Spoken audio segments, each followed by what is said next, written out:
লঘুচাপ ও মৌসুমি বায়ুর প্রভাবে ঢাকাসহ দেশের ৯ জেলার ওপর দিয়ে ৬০ কিলোমিটার বেগে ঝড় বয়ে যেতে পারে এবং একই সঙ্গে দেশের ২ বিভাগে ভারী বর্ষণ হতে পারে বলে জানিয়েছে আবহাওয়া অধিদপ্তর।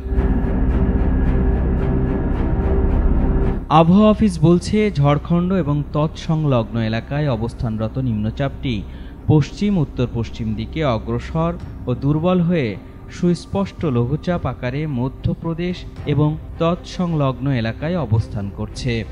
মৌসুমি বায়ুর অক্ষের বর্ধিতাংশ রাজস্থান, উত্তরপ্রদেশ, সুস্পষ্ট লঘুচাপের কেন্দ্রস্থল বিহার, পশ্চিমবঙ্গ ও বাংলাদেশের দক্ষিণাঞ্চল হয়ে আসাম পর্যন্ত বিস্তৃত রয়েছে। তবে মৌসুমি বায়ু বাংলাদেশের উপর সক্রিয় এবং উত্তর বঙ্গোপসাগরে মাঝারি অবস্থায় রয়েছে।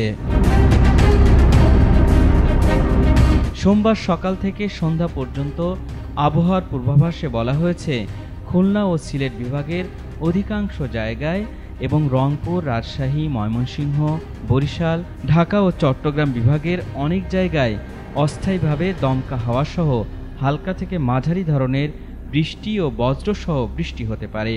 একই সঙ্গে খুলনা ও সিলেট বিভাগের কোথাও কোথাও মাঝারি থেকে ভারী বর্ষণ হতে পারে। সারা দেশে দিন এবং রাতের তাপমাত্রা সামান্য কমতে পারে বলে জানিয়েছে আবহাওয়া অধিদপ্তর।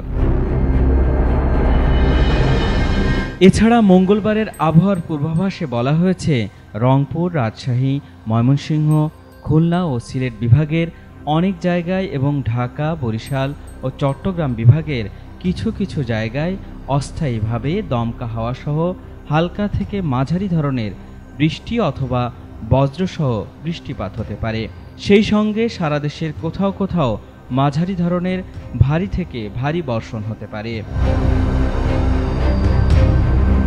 বুধবারের আবহাওয়ার পূর্বাভাসে বলা হয়েছে, রংপুর, রাজশাহী, ময়মনসিংহ ও সিলেট বিভাগের অনেক জায়গায় এবং ঢাকা, খুলনা, বরিশাল ও চট্টগ্রাম বিভাগের কিছু কিছু জায়গায় অস্থায়ীভাবে দমকা হাওয়াসহ হালকা থেকে মাঝারি ধরনের বৃষ্টি অথবা বজ্রসহ বৃষ্টিপাত হতে পারে।